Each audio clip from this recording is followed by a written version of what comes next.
Bonjour, je vais vous présenter mon étude de cas Logaris pour l'EPCF2. Logaris est une filiale du groupe anglais Optilog UK qui gère l'ensemble des opérations logistiques concernant la réception des marchandises, de stockage, de préparation de commandes et les expéditions de 5 clients du secteur de la grande distribution. Nous sommes le 14 mars de l'année 20NN, semaine 11. Vous venez d'intégrer la société Logaris en tant qu'adjoint au responsable des méthodes logistiques sur le site de Douai. Votre responsable hiérarchique, M. Germain, vous demande de participer au dossier d'études suivantes. Effectuer une étude de cas, une étude technique et économique sur l'implantation d'un platier, déterminer un plan d'action pour la conception d'un nouvel entrepôt, concevoir et organiser l'implantation physique d'une zone de préparation de commandes et élaborer une procédure de travail adaptée au déroulement des activités logistiques. Donc, pour la production 1, étude technique et économique d'un projet logistique. Dans l'énoncé, il y a tout un tas de caractéristiques, des dimensions, du poids des palettes, des catalogues d'échelle et de lisse qui vont nous aider en fait à constituer un palier pour pallier à cette augmentation de l'activité pour pouvoir construire un nouveau palier. Donc pour ce nouveau palier, il nous faut plein de données à prendre en compte que j'ai synthétisé sur fichier Excel. Donc le fichier Excel, le voici. Donc là, toutes les caractéristiques que j'ai pris dans l'énoncé ou que j'ai calculé.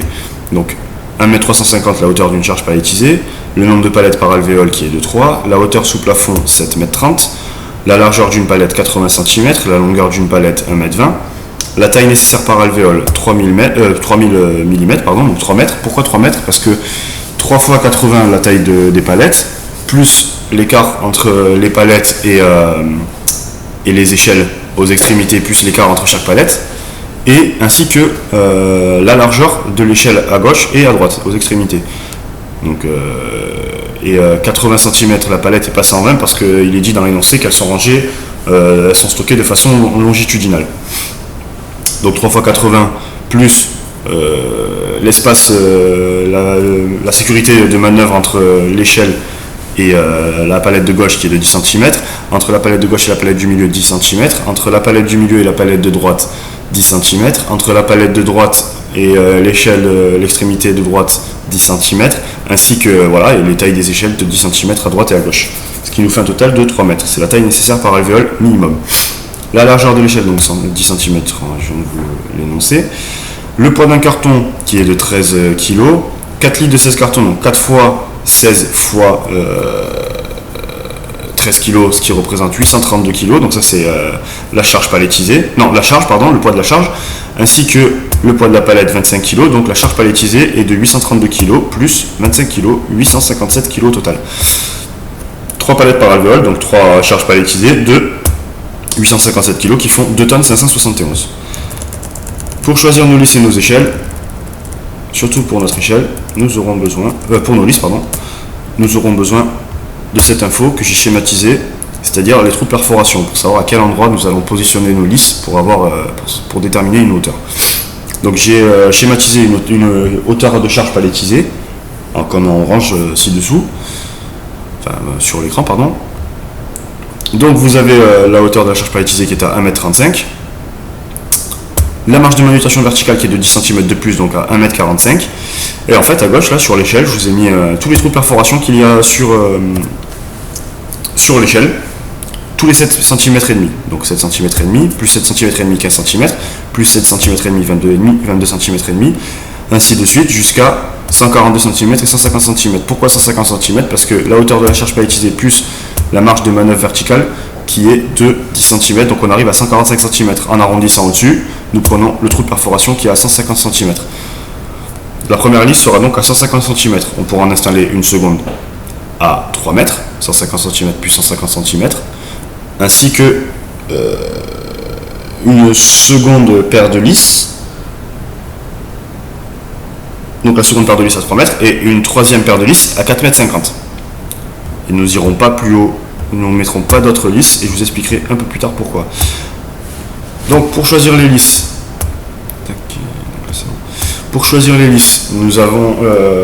nous prenons une longueur de 3,40 m. Pourquoi? Car il nous faut déjà minimum 3 mètres, donc nous allons voir dans le catalogue qu'il n'y a qu'une seule famille de lisses qui répond à cette contrainte. Vous voyez, 1,80 m c'est pas bon, 2,25 m c'est pas bon, 2,70 m c'est pas bon non plus, par contre 3,40 m, là on a bien minimum nos 3 mètres. Donc on prend une lisse qui est de la famille de lisse des 3,40 m. J'ai opté pour la famille de lisse 35. Pourquoi? Pour la contrainte de poids ensuite. Nous allons voir que les 2 tonnes 386 stipulées par la paire de lisse ici ne supportera pas la charge que nous allons avoir sur l'alvéole. Pour calculer cette charge, bon, on l'avait déjà fait auparavant, c'était 2 tonnes 500. Là, on voit bien que les 2 tonnes 500 ne peuvent pas être absorbées par la charge, par la lisse, la référence de lisse 34. Par contre, la lisse 35, 2 tonnes 500, elle peut les prendre. Elle va jusqu'à presque 3 tonnes. Donc, nous allons opter pour la lisse 35, qui pèse 42,50 € la paire de lisse et qui a un coût de 94 €. Donc, si nous nous basons sur 3 paires de lisse, c'est-à-dire en tout 4 niveaux en comptant celui du sol, ça nous revient à un budget de 282 € pour les lisses. Ensuite, pour l'échelle, le poids à supporter de l'échelle est de 7 tonnes 840. Pourquoi 7 tonnes 840? 3 alvéoles de 3 charges palettisées, donc 3 étages de charges palettisées qui font 3 fois 2 tonnes 571, ajoutant à cela les 3 paires de lisses qui font 42,50. Ce qui nous donne un total de 7 tonnes 800. 7 tonnes 800, donc on va voir les échelles qui peuvent supporter ce poids. Ah, il n'y en a pas beaucoup, c'est juste les 3 qui sont à droite là, les 3 colonnes qui sont à droite. J'ai ensuite opté pour l'échelle de référence ECH17. Pourquoi? Parce qu'il y a une profondeur d'1 mètre. 1,20 m, vu que c'est stocké de façon longitudinale, 1,20 m c'est la taille de la palette pile poil, donc trop de risques qu'elle tombe en avant ou en arrière. Et la profondeur de 80 cm, ça me paraît pas raisonnable parce que si la palette n'est pas assez enfoncée dans le paletier ou au contraire un peu trop, il y a des chances qu'elle bascule. Voilà, donc pour éviter ces risques, 1 mètre, ça me semble plus raisonnable. Donc nous avons le choix entre maintenant les références ECH15, ECH16 et ECH17. J'ai opté pour l'ECH17 car la hauteur est de 6 mètres. Ça enregistre toujours, oui. Car la hauteur est de 6 mètres.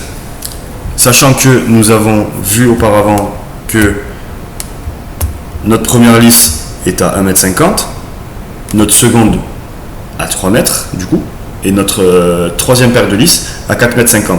Donc la dernière paire de lisses est à 4,50 m. Pourquoi pas plus? Parce qu'il nous faut une échelle qui a minimum 1 mètre supplémentaire que la dernière lisse. C'est la norme INRS. Sachant que si nous aurions pris l'échelle ECH16, elle arrivait maximum à hauteur de 5,40 m. Et 5,40 m, ça faisait pas 1 mètre au-dessus de la dernière lisse, ça faisait 90 cm.